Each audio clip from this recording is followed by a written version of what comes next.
আলহামদুলিল্লাহ আলহামদুলিল্লাহি রাব্বিল আলামিন আসসালাতু ওয়াসসালামু আলা সাইয়্যিদিল মুরসালিন ওয়া আলা আলিহি ওয়া সাহবিহি আজমাইন রাব্বি ইশরাহ লি সাদরি ওয়া ইয়াসসির লি উহলুল উকদাতাম মিন লিসানি ইয়াফকাহু কাওলি। আমার প্রিয় বোনেরা, আসসালামু আলাইকুম ওয়া রাহমাতুল্লাহি ওয়া বারাকাতুহু। আমরা আমাদের নিয়মিত প্রোগ্রাম শুরু করতে যাচ্ছি। তো আপনাদের জন্য আজকে সুন্দর একটা উপহার রয়েছে, সেটা হলো মুমিনের জীবনে তাহারাতের গুরুত্ব, অথবা ইসলামের দৃষ্টিতে তাহারাত কি।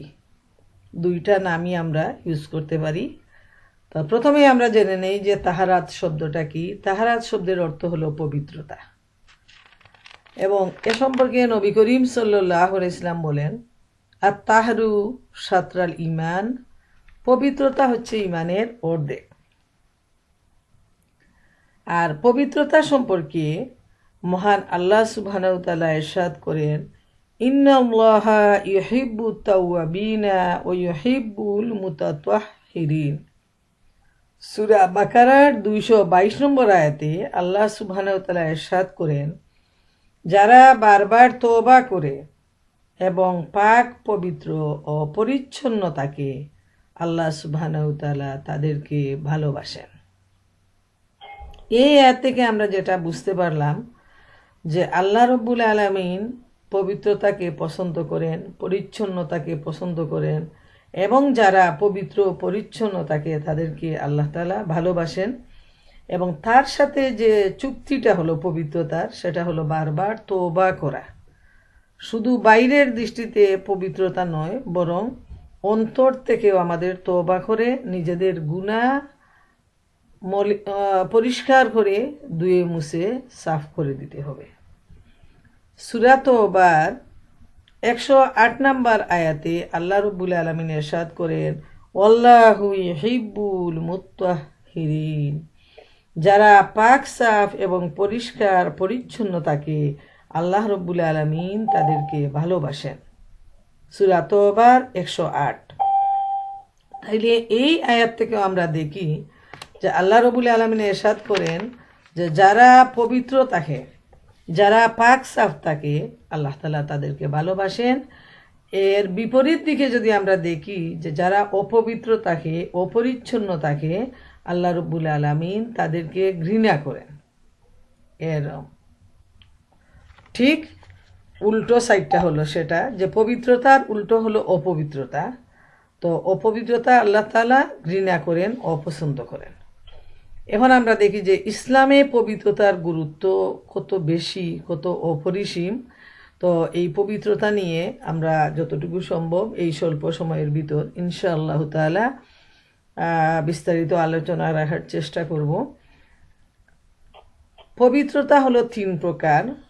প্রথম হলো অন্তরের পবিত্রতা, 2 হলো পোশাকের পবিত্রতা, 3 হলো শরীর বা দেহের পবিত্রতা।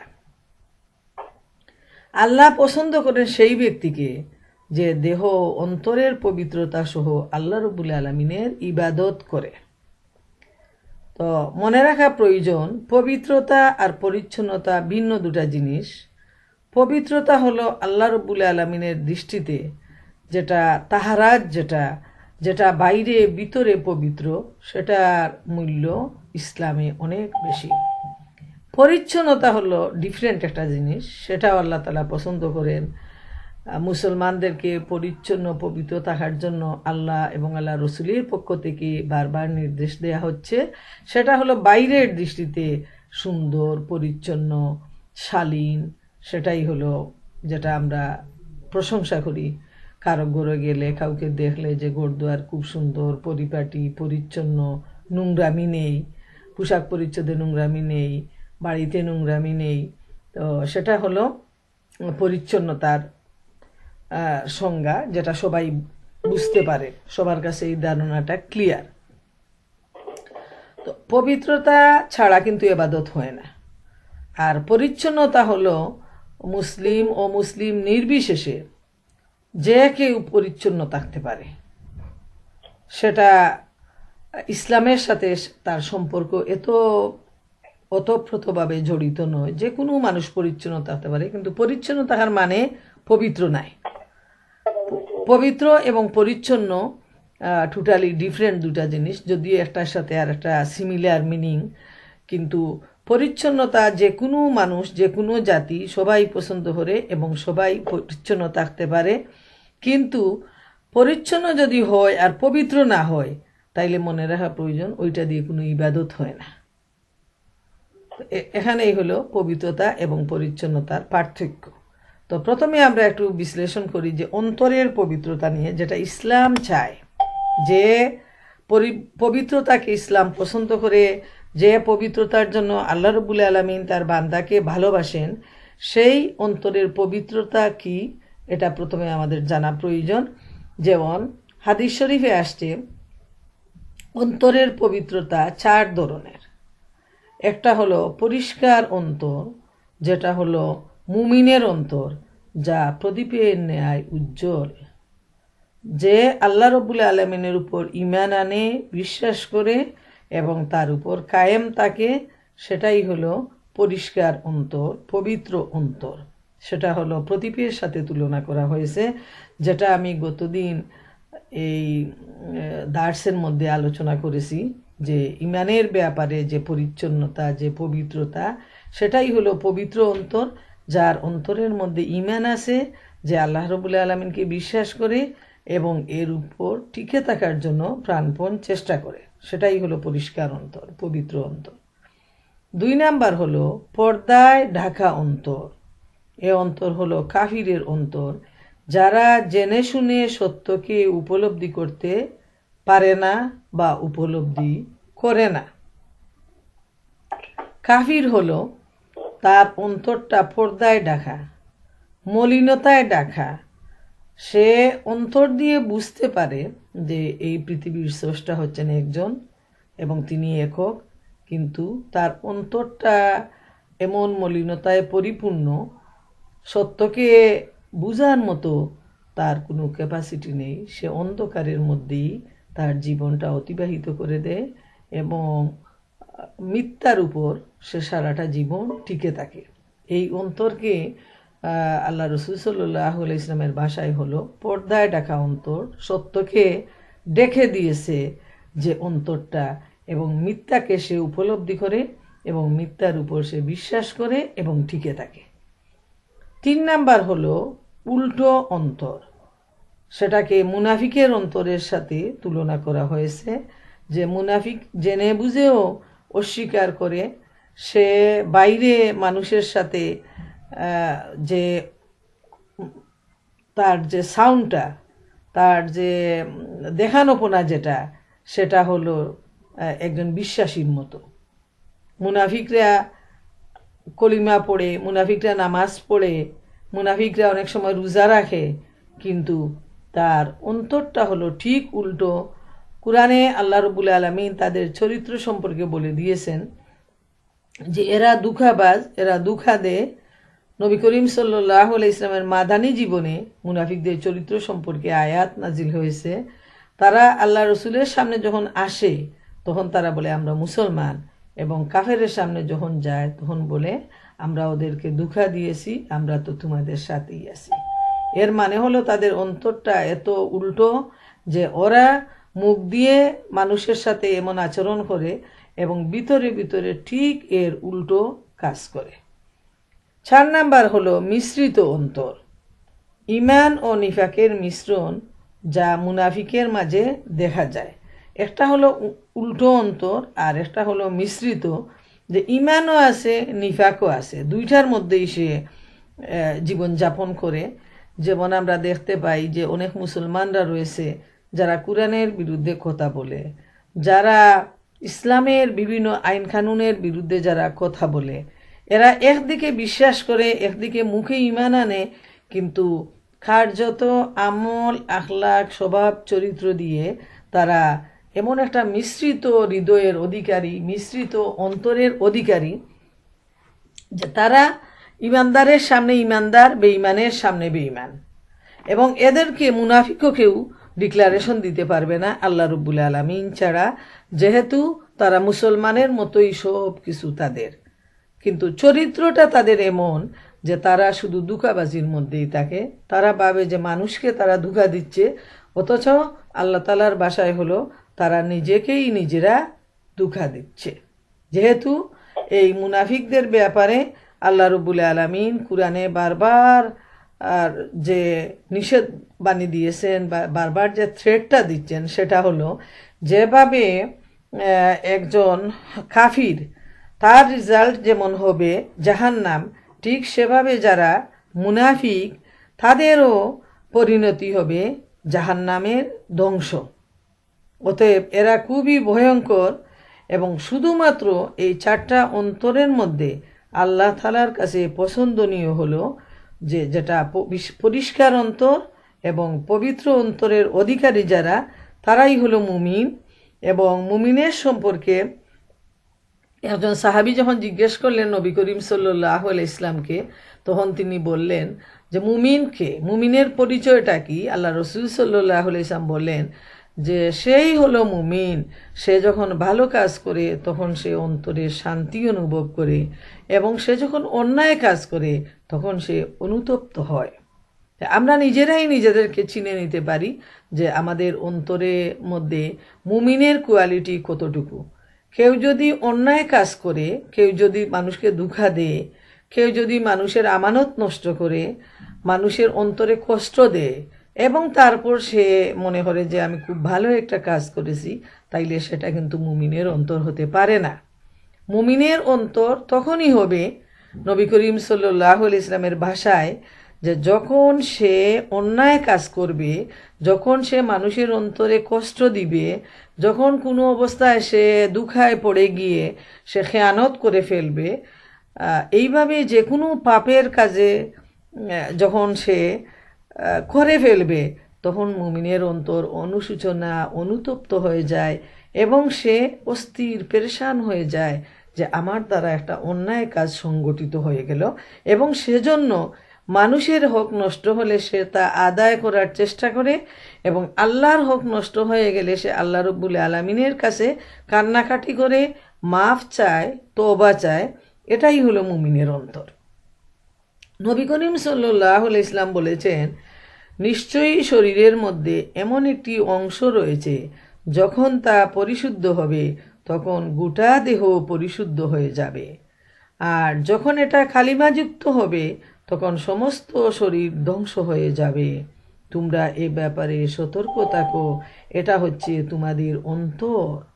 তাইলে এই হাদিসটাও আমাদেরকে বলে দিচ্ছে যে রসুল করিম সাল্লাল্লাহু আলাইহি ইসলাম বলছেন যে প্রতিটা মানুষের দেহের মধ্যে একটা পার্ট রয়েছে, এটা যদি পরিশুদ্ধ হয় তাইলে গোটা দেহই পরিশুদ্ধ হয়ে গেল, পুরা দেহটা তার পরিষ্কার হয়ে গেল, পবিত্র হয়ে গেল, পরিশুদ্ধ হয়ে গেল। আর ওটা যখন কালিমাযুক্ত হয়, ওটা যখন ময়লা হয়ে যায়, ওটা যখন পর্দায় ঢাকা পড়ে যায়, তখন সমস্ত শরীরটাই ধ্বংস হয়ে যায়। এবং সেটা হলো অন্তর।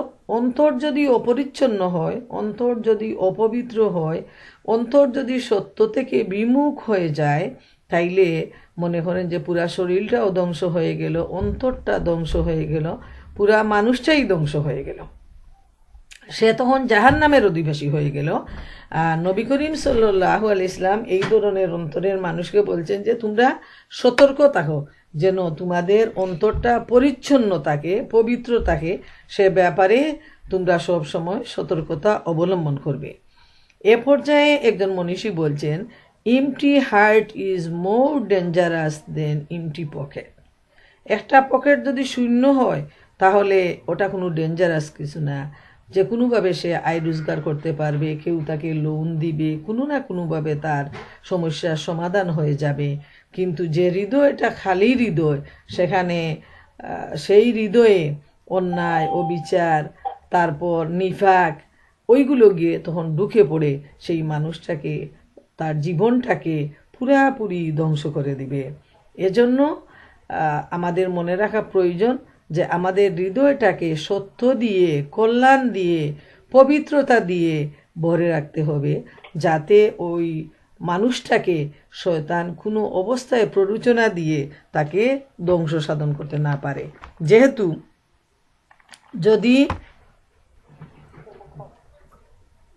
যদি মানুষের অন্তরটা অপবিত্র হয়ে যায়, তাইলে কিন্তু তখন কি হয়, তখন সেই মানুষের দ্বারা শয়তান প্ররোচনা দিয়ে তাকে যে কোনো ধরনের অন্যায় কাজ সংগঠিত করে দিতে পারে। এটা খুবই সহজ এবং খুবই স্বাভাবিক। তাই তার ঔষধটা হলো যে এই মানুষটা কোরআনের জ্ঞান দিয়ে, ইসলামের জ্ঞান দিয়ে তার হৃদয়টা ভরে দিবে, তখন শয়তান তাকে ধোঁকা দিয়ে পাপ সংগঠিত করাতে পারবে না। এ ব্যাপারে বলা হয়েছে যে অন্তরে কোরআনের জ্ঞান নাই সে অন্তর মৃত অন্তর। নবী করিম সাল্লাল্লাহু আলাইহি ইসলাম এই বিষয়টি আমাদেরকে জানিয়ে দিয়েছেন যে অন্তরে কোরআনের জ্ঞান নেই, ইসলামের জ্ঞান নাই, সে অন্তরটা হলো একটা মৃত অন্তর। আবার কথাও বলা হয়েছে যে ঘরে কোরআনের আলোচনা হয় না সে ঘরটা হলো একটা কবর বা একটা বিরান ঘর। তো আমরা বুঝতে পারলাম যে অন্তরের পবিত্রতা বলতে আল্লাহ রব্বুল আলামিন কি বুঝাতে চেয়েছেন, যে মানুষের অন্তরটাই হলো সবচেয়ে বড় জিনিস। অন্তরকে পবিত্র পরিচ্ছন্ন রাখা খুবই প্রয়োজন। অন্তর যদি পবিত্র না হয় তাহলে সেই অন্তরে কুফরি বাসা বাঁধবে, সেই অন্তরে তাগুত দখল করে নিবে, সেই অন্তরে শিরক এসে ঢুকে পড়ে যাবে, সেই অন্তরের দ্বারা নিফাক সংগঠিত হয়ে যাবে, অন্যায় সংগঠিত হয়ে যাবে। তাই অন্তরকে পবিত্র রাখার জন্য একজন মুমিনের দায়িত্ব হলো সার্বক্ষণিক চেষ্টায় নিয়োজিত থাকা, আল্লাহর জিকির আজকার করা। আল্লাহ রব্বুল আলামিন ইরশাদ করেন, আলা বিজিক্রিল্লাহি তাতমাইন্নাল কলব, আল্লাহর জিকিরই কলবকে সান্ত্বনা দিতে পারে। এরপরে আল্লাহ রব্বুল আলামিন ইরশাদ করেন, ফাজকুরুনি আজকুরকুম ওয়াশকুরুলি ওয়ালা তাকফুরুন, তোমরা আমাকে স্মরণ করো আমিও তোমাদের স্মরণ করব, এবং তোমরা আমার নাশুকুরি করো না, তোমরা আমার শুকুর আদায় করো। এর মানে হলো এই অন্তর যখন বেশি বেশি করে আল্লাহর জিকির করবে, আল্লাহর জিকির মানে হলো আল্লাহর স্মরণ করা, আল্লাহর পবিত্রতা বর্ণনা করা, নামাজ, রোজা, তেলাওয়াত, তসবিহ, যাবতীয় ন্যায় কাজ করা, ইসলামের দাওয়াত দেয়া। এইভাবে যখন একটা অন্তর ব্যস্ত হয়ে যাবে তখন অন্তর সব সময়ই পবিত্র পরিচ্ছন্ন থাকবে। এবং এই অন্তরকে বলা হয়েছে যে, এই মনটাকে বলা হয়েছে যে নফসে মুতমাইন্না, প্রশান্ত অন্তর, পবিত্র অন্তর সেটাই। এবং যদি অন্তরটা শূন্য হয়ে যায় তাইলে মনে রাখা প্রয়োজন যে এই অন্তরে যে কোনো ধরনের নিফাকি এসে ঢুকে সেটাকে, খালি অন্তরটাকে পরিপূর্ণ করে দিবে। 2 নাম্বার হলো পোশাকের পবিত্রতা। আমরা প্রথমে জানতে পারলাম যে একজন মানুষ পবিত্রতা অর্জন করবে, প্রথমে তার অন্তরকে বিশুদ্ধ করবে। 2 নাম্বার হলো তার পোশাকের পবিত্রতা। আল্লাহ রাব্বুল আলামিন সূরা মুদাসসিরের 4 নাম্বার আয়াতে ইরশাদ করেন, ওয়াসিয়াবাকা ফাতাহির, তোমার পোশাক পবিত্র রাখো। তো দেখা যায় যে পোশাক পবিত্রতা ব্যাপারে আল্লাহ রাব্বুল আলামিন মহাগ্রন্থ আল কুরআনে নির্দেশ দিয়েছেন যে পোশাকটা হলো একজন মানুষের জন্য অত্যন্ত গুরুত্বপূর্ণ। পোশাকের পবিত্রতা একজন মুসলমানের জন্য খুবই গুরুত্বপূর্ণ বিষয়, যে আমরা সব সময় আমাদের পোশাকের দিকে খেয়াল রাখবো। যেমন পোশাকটা পবিত্র হবে তেমনি সেটা যেন পরিচ্ছন্ন হয়। তো আমি আগেই বলছি পবিত্রতা এবং পরিচ্ছন্নতার মধ্যে কিছুটা ডিফারেন্ট রয়েছে।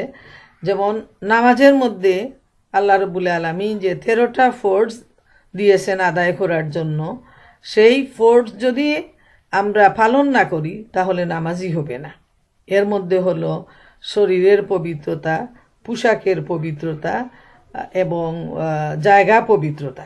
এই 3টা পবিত্রতার মধ্যে প্রথম 3টা হলো এই 3টা। এর মধ্যে একটা হলো যে শরীর আর পোশাকের পবিত্রতা। তো আমরা তো জানি যে শরীরের পবিত্রতার জন্য যদি ফরজ গোসলের প্রয়োজন হয় তাহলে ফরজ গোসল করা হবে, এবং যদি অজুর প্রয়োজন হয় তাইলে অজুর মাধ্যমে পবিত্রতা অর্জন করা সম্ভব হবে, এবং এটা হলো শর্ত। এবাদত বন্দেগীর আসল শর্ত হলো পবিত্রতা অর্জন। তো পোশাক যত মূল্যবান হোক আর যত বেশি পরিচ্ছন্ন হোক, যত সুন্দরই হোক, ওই শর্তের সাথে যদি মিলে না যায় তাহলে এই সুন্দর পোশাক দিয়ে কোনো এবাদত বন্দেগী হবে না, যদি পোশাকের পবিত্রতা অর্জন না হয়। পোশাকের মধ্যে যদি অপবিত্র কিছু লেগে যায়, পেশাবের ছিটা যদি পড়ে যায়, এইভাবে যে সমস্ত অপবিত্র জিনিস আছে ওইগুলো যদি পোশাকের মধ্যে পড়ে যায়, তাইলে বাহ্যিক দৃষ্টিতে পোশাক যত পরিষ্কার হোক, পরিচ্ছন্ন হোক এবং যত দামি হোক, এটার মূল্য আল্লাহ রব্বুল আলামিনের কাছে বিন্দুমাত্রও নেই। বরং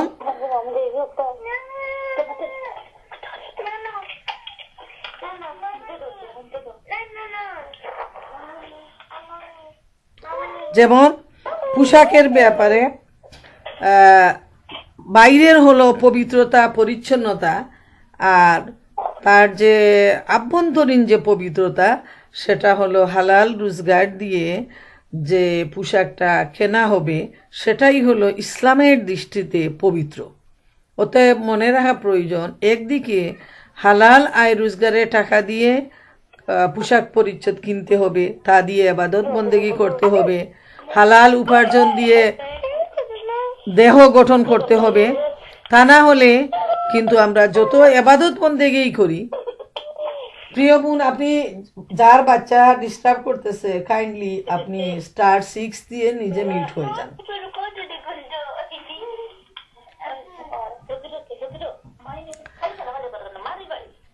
তাইলে আমরা দেখি যে পোশাকের ব্যাপারে একটা হলো যে হক হালাল রোজগার দিয়ে পোশাকের পবিত্রতা অর্জন করতে হবে, এবং বাইরের যে নাফাকি যেগুলো আছে ওইগুলা থেকেও পোশাককে পবিত্রতার মাধ্যমে আমাদের নামাজ পড়তে হবে, ইবাদত বন্দেগী করতে হবে।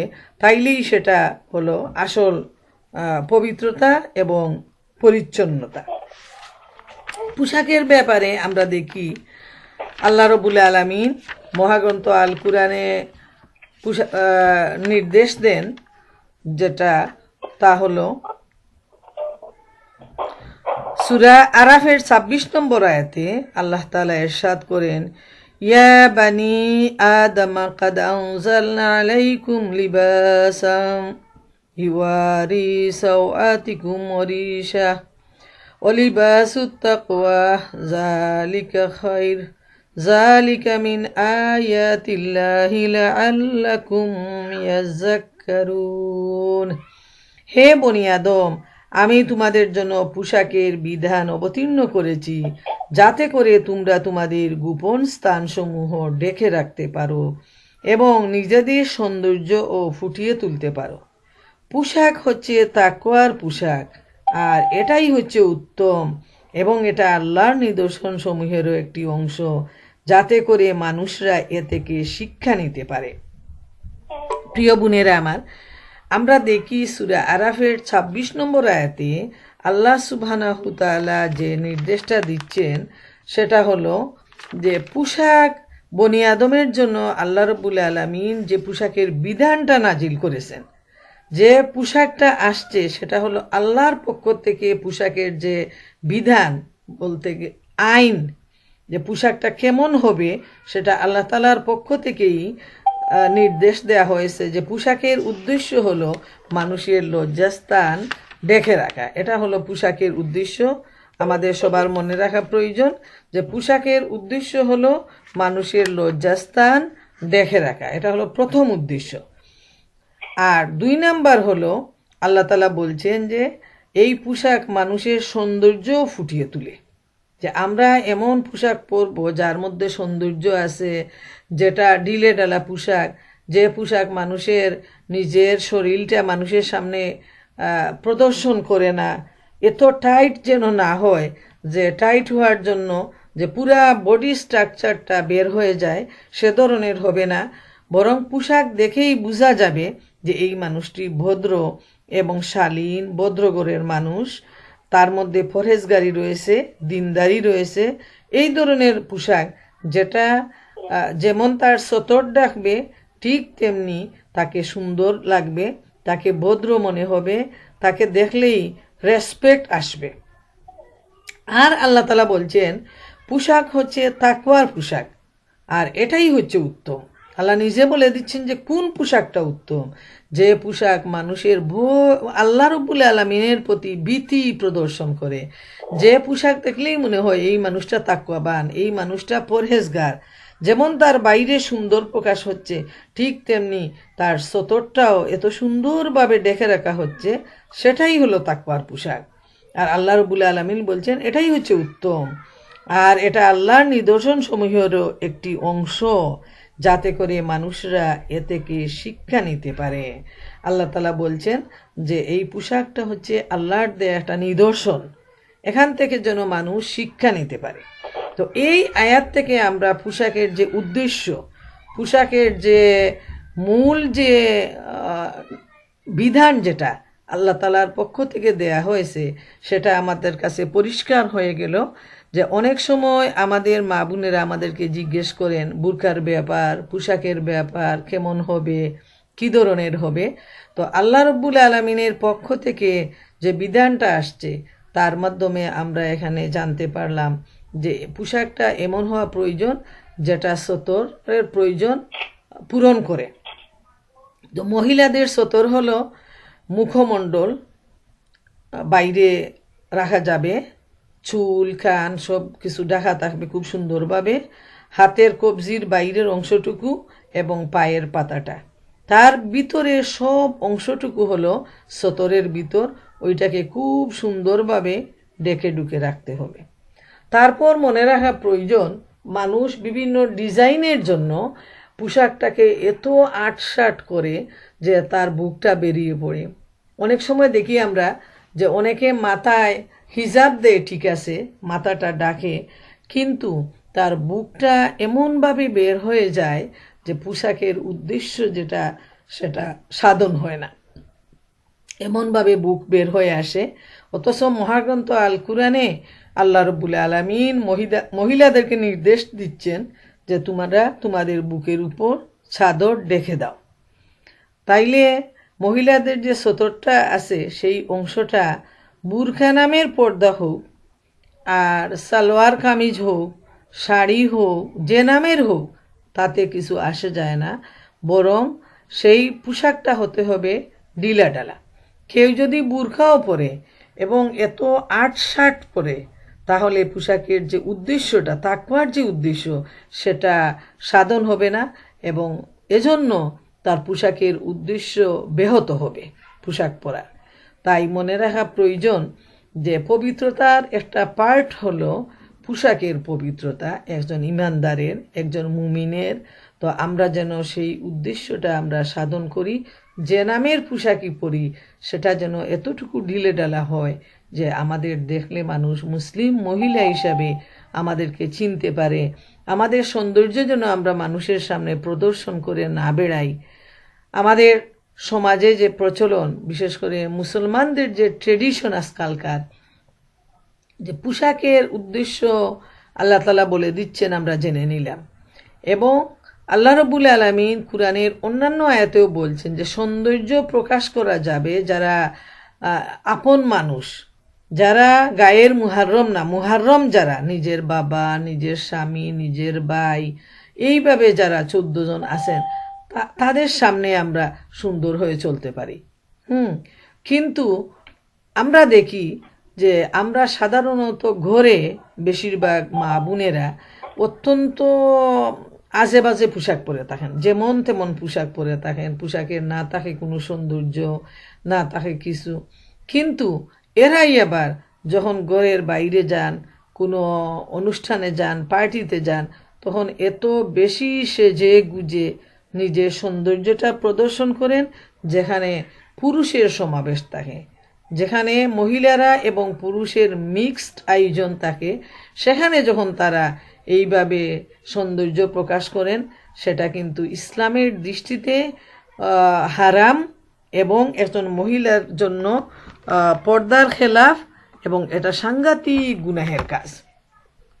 এই অবস্থায় দেখে যখন একজন পরপুরুষের মন একজন মহিলার প্রতি আকৃষ্ট হবে, তখন কিন্তু সেই পুরুষটাও যেমন গুনাহগার হবে, ঠিক তেমনি যে মহিলাটা তার সৌন্দর্য প্রকাশ করে আরেকজন পুরুষকে লালায়িত করলো, সেজন্য সেই মহিলাটাও কিন্তু গুনাহগার হবে। এবং এটা হলো চোখের জিনা, মনের জিনা। তো মনে রাখা প্রয়োজন যে জিনাটা বলতে আমরা মনে করি যে শুধু পুরুষ এবং মহিলাদের দ্বারা যে একটা কাজ, গুনাহের কাজ সংগঠিত হয়ে যায়, তখনই আমরা মনে করি যে ওইটা বেবিচার হয়ে গেল। কিন্তু এর আগে যে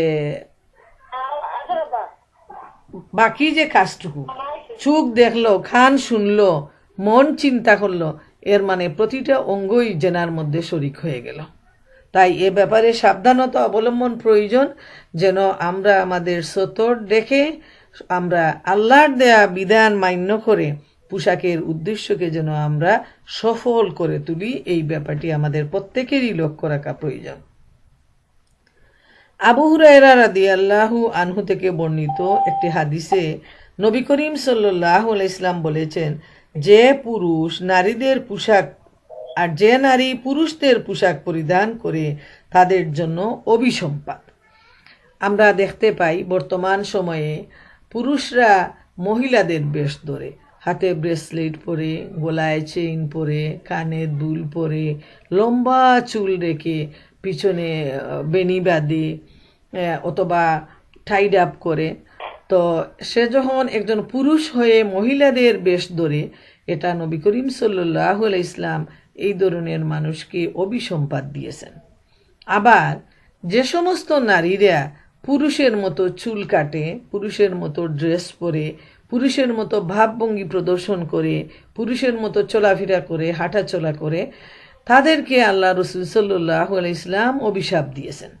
এ ব্যাপারে খুবই সাবধান, যেন আমরা এবং আমাদের ছেলেমেয়েরা, আমাদের ভাই বোনেরা, আমাদের আত্মীয় স্বজনরা যেন এ থেকে বেঁচে থাকে, সে ব্যাপারে আমাদের এই মেসেজটা পৌঁছানো প্রয়োজন এবং সাবধানতা অবলম্বন করা প্রয়োজন, যে একটা ড্রেসের জন্য, পোশাকের জন্য আমাদেরকে যেন, আমাদের সন্তানদেরকে, আমাদের মুসলমান সমাজকে যেন জাহান্নামী হতে না হয়।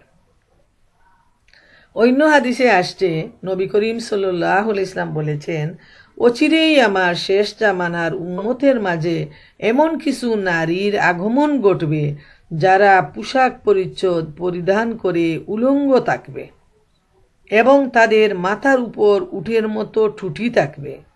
তোমরা তাদের অভিশাপ করো, যেহেতু তারা অভিশপ্ত। নাউজুবিল্লাহ, নাউজুবিল্লাহ। আল্লাহ সুবহানাহু ওয়া তাআলা যেন মুমিনদেরকে এ থেকে নাজাত দান করেন। সেই ১৫০০ বছর আগে নবী করিম সাল্লাল্লাহু আলাইহি ইসলাম বলে গেছেন যে শেষ জামানায় নবীর উম্মতের মধ্যে এমন কিছু নারীদের আগমন ঘটবে যারা পোশাক পরিচ্ছদ ঠিকই পরবে, ড্রেস পরবে, কিন্তু উলঙ্গ থাকবে তারা।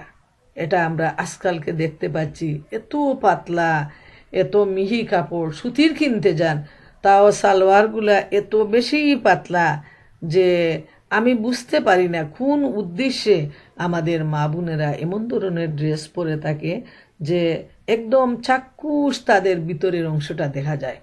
পাটা পুরাপুরি একটা মশারি টানালে ভিতরে যেমন নেটের মশারির ভিতরে কেউ যদি শুয়ে থাকে, তাহলে তাকে যেভাবে একটা কাপড়ের ভিতরে মানুষটাকে দেখা যায়, ঠিক সেভাবে আজকালকের দিনে যে পায়জামাগুলো এত বেশি পাতলা করে তৈরি করা হয় এবং আমাদের মা বোনেরা সেটা খুব আনন্দের সাথে পরিধান করেন, ঠিক সেই নেটের মশারির মতো যে ভিতরের পাটাকে সম্পূর্ণভাবে দেখা যায়।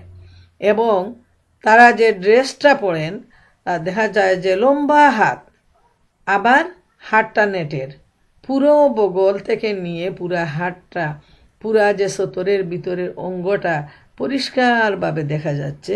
বরং যদি খোলামেলা থাকতো তার চাইতে ওই নেট দিয়ে ডেকে মানে আরো বেশি উজ্জ্বল করে আরো বেশি সুন্দর করে সেটাকে মানুষের সামনে প্রদর্শন করা হচ্ছে। এটা খুবই অন্যায়। পোশাকের উদ্দেশ্য কিন্তু এখানে ব্যাহত হচ্ছে এবং যারা এইভাবে পোশাক পরিধান করে ঘরের বাইরে বের হয় তারা কিন্তু ফেরেশতারা তাদেরকে লানত দেন। নবী করিম সাল্লাল্লাহু আলাইহি ওয়াসাল্লাম যেখানে লানত দেন সেখানে ফেরেশতারা লানত দেন এবং তিনি মুমিনদেরকে বলছেন এ ধরনের মানুষদেরকে লানত দেওয়ার জন্য।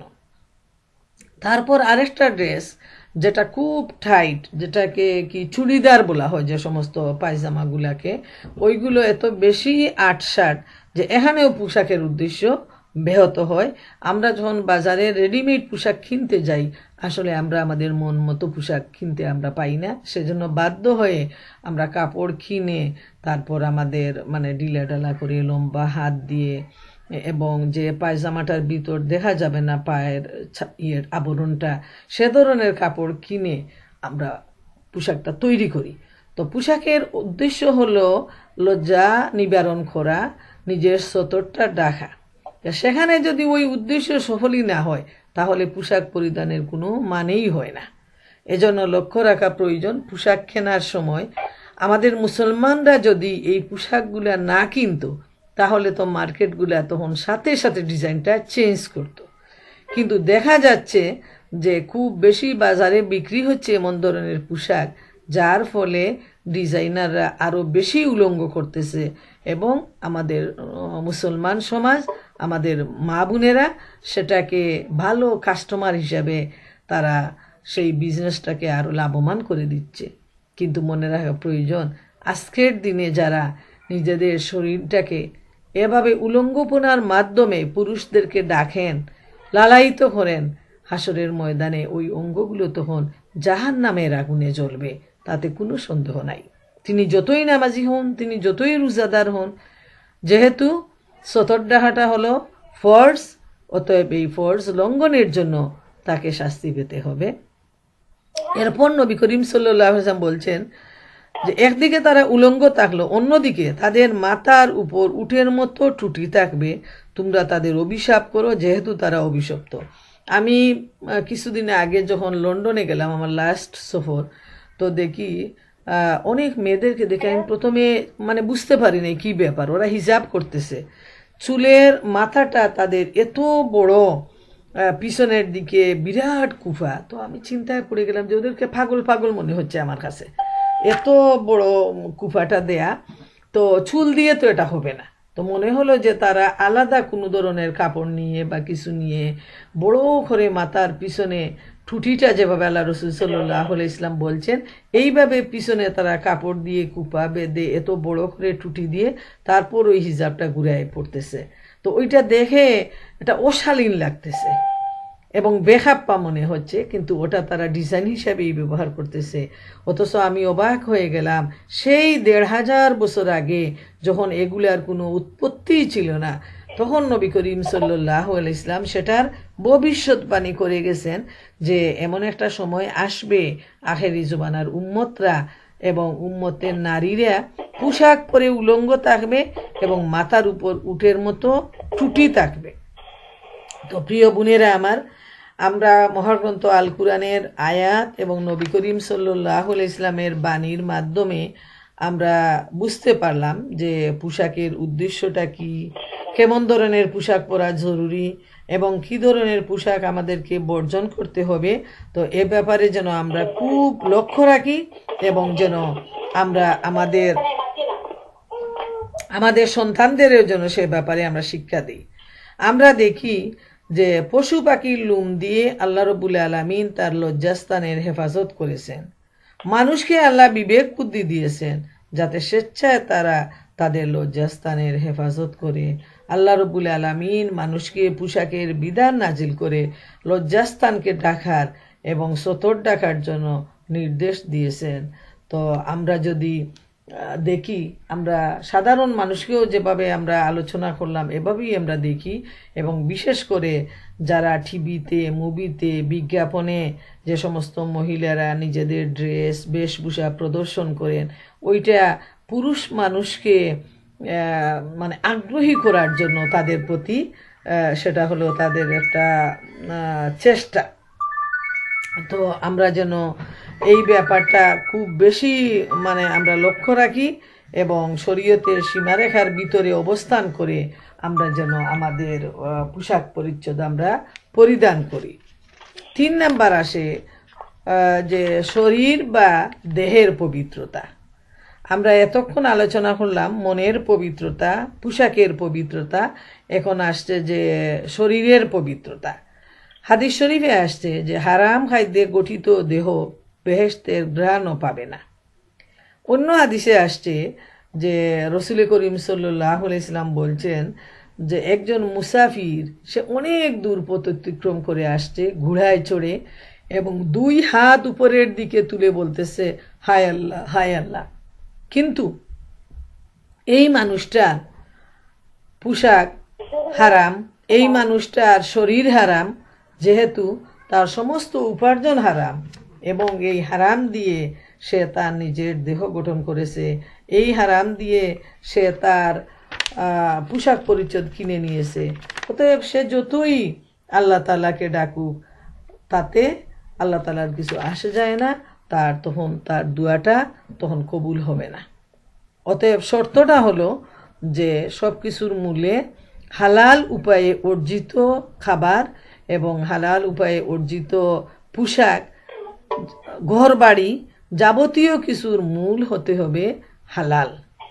এবং হালাল দিয়ে যত অল্পই হোক তার মধ্যে বরকত রয়েছে এবং তখন আল্লাহ রাব্বুল আলামিন তার নামাজ, রোজা, ইবাদত, বন্দেগী সব কিছু তার কবুল করে নেবেন। কিন্তু যদি হারাম হয় তাইলে ওই দেহ হবে হারাম, পোশাকটাও হয়ে যাবে হারাম, বাড়িঘরটা হয়ে যাবে হারাম, অন্তরটা হয়ে যাবে হারাম।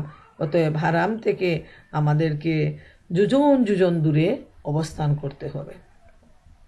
তো দেহের পবিত্রতা অর্জনের জন্য আমি আগেই বলেছি যে যদি গোসলের প্রয়োজন হয় ফরজ গোসল, তাহলে আমরা প্রথমে ফরজ গোসল আদায় করব, তা না হলে আমাদের নামাজ রোজা কিছুই হবে না।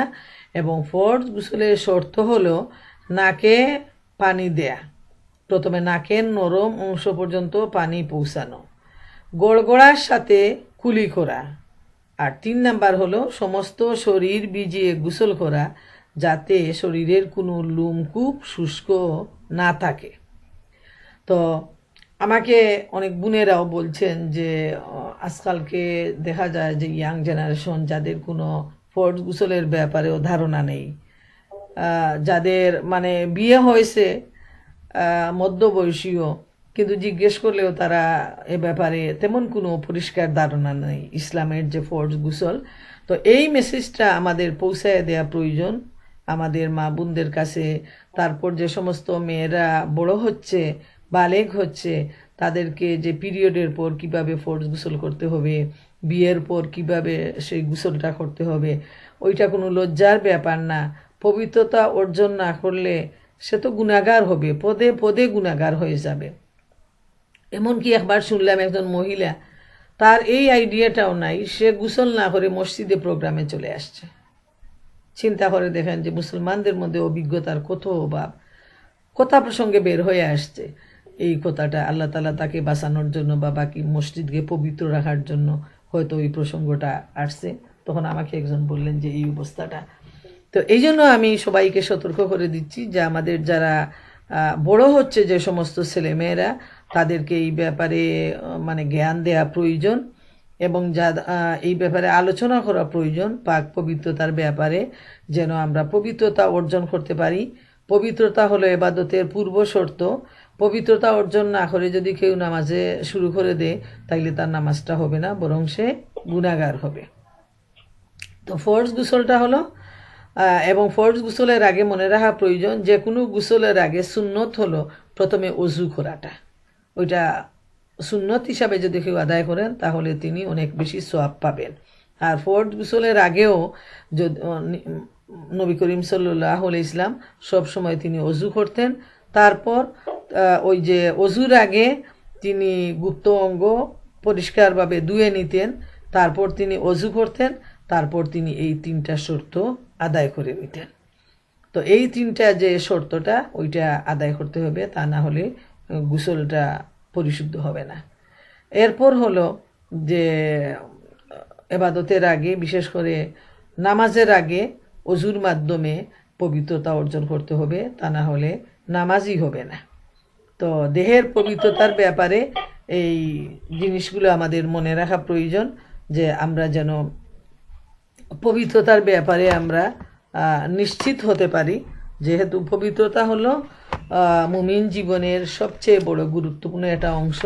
পবিত্রতার মাধ্যমে যে যত বেশি পবিত্র হবেন তত বেশি তার নামাজ, ইবাদত, বন্দেগী আল্লাহ রব্বুল আলামিনের কাছে কবুল হবে ইনশাআল্লাহু তাআলা। তো এ ব্যাপারে মনে রাখা প্রয়োজন যে যারা পবিত্রতা অর্জনের মাধ্যমে জীবন যাপন করে তাদের অন্তর সুন্দর হয়, অন্তর পরিচ্ছন্ন হয় এবং তারা অল্পে তৃপ্তিবোধ করে, তারা মানুষ সুচিন্তা করে।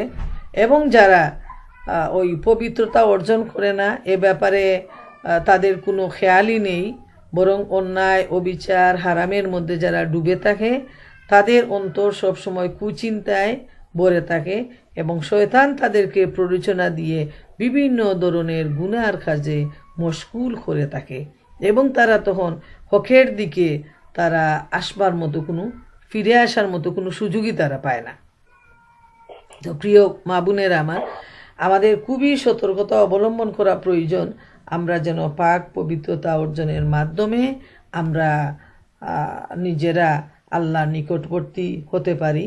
যেহেতু আমরা দেখি যে যখন ইংল্যান্ডে আমি যাই তখন দেখি যে এত বেশি হিজাব আর এত বেশি নেকাব, যে বিশেষ করে লন্ডন সিটির চতুর্পার্শ্বে যখন আপনি চলাফেরা করবেন আপনি মনে করবেন যে ওইটা একটা মানে ইসলামী একটা দেশ মনে করবেন, এত বেশি নেকাব আর হিজাব। আবার আমরা দেখতে পাই যখন আমি ফ্রান্সে গেলাম, তো ফ্রান্সের সরকার আইন করে হিজাব বন্ধ করে দিয়েছে, নিষিদ্ধ করে দিয়েছে, যাতে মানে স্কুল কলেজে কেউ হিজাব করে না যেতে পারে। কিন্তু সেখানে গিয়ে যখন আমি একটা প্রোগ্রামে এত মা বোনদের সমাবেশ পেলাম, আমি অবাক হয়ে গেলাম, আমার মনটা মানে এত পেরেশান মন আমার শান্ত হয়ে গেল। আমি এই আইন পাশ করার পর আমার মনে সব সময় চিন্তা থাকতো যে আল্লাহ, যারা হিজাব করতে চায়, পর্দা করতে চায়, এই মা বোনেরা কীভাবে তারা স্কুল করে যে বেপর্দা হয়ে যাবে। খুব পেরেশান ছিলাম।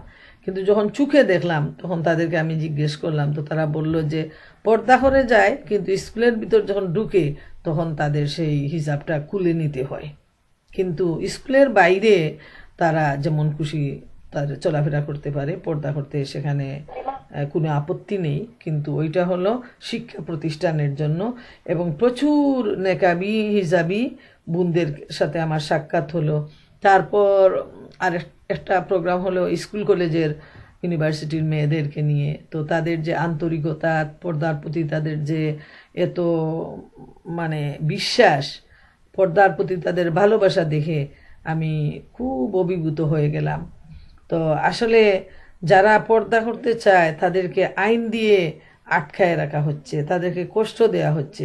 আর আমরা এখানে আমেরিকার বোনেরা, আমরা এত স্বাধীন একটা দেশ, যেখানে যেভাবে খুশি সেভাবে আমরা হিজাব নেকাব পড়তে পারি, সেখানে যদি আমরা ইচ্ছায় আমাদের হিজাব আর নেকাব খুলে দেই তাহলে আল্লাহ রাব্বুল আলামিনের কাছে আমরা কি জবাব দিব? তো এজন্য নিজেকে নিজে প্রশ্ন করা দরকার যে আমরা যেন পবিত্রতা অর্জন করি, আমরা যেন আল্লাহ রাব্বুল আলামিনের সন্তুষ্টি অর্জনের জন্য আমরা আমাদের মনের ইচ্ছাটাকে বিসর্জন দিয়ে আল্লাহর হুকুমটা সঠিকভাবে পালন করার চেষ্টা করি। আল্লাহ সুবহানাহু ওয়া তাআলা আমাদের সবাইকে সেই তৌফিক দান করুন। ওয়া আখিরু দাওয়ানা আনিল হামদুলিল্লাহি রাব্বিল আলামিন। আসসালামু আলাইকুম ওয়া রাহমাতুল্লাহি ওয়া বারাকাতুহু। তো এখন আপনারা প্রশ্ন করতে পারেন বোনেরা।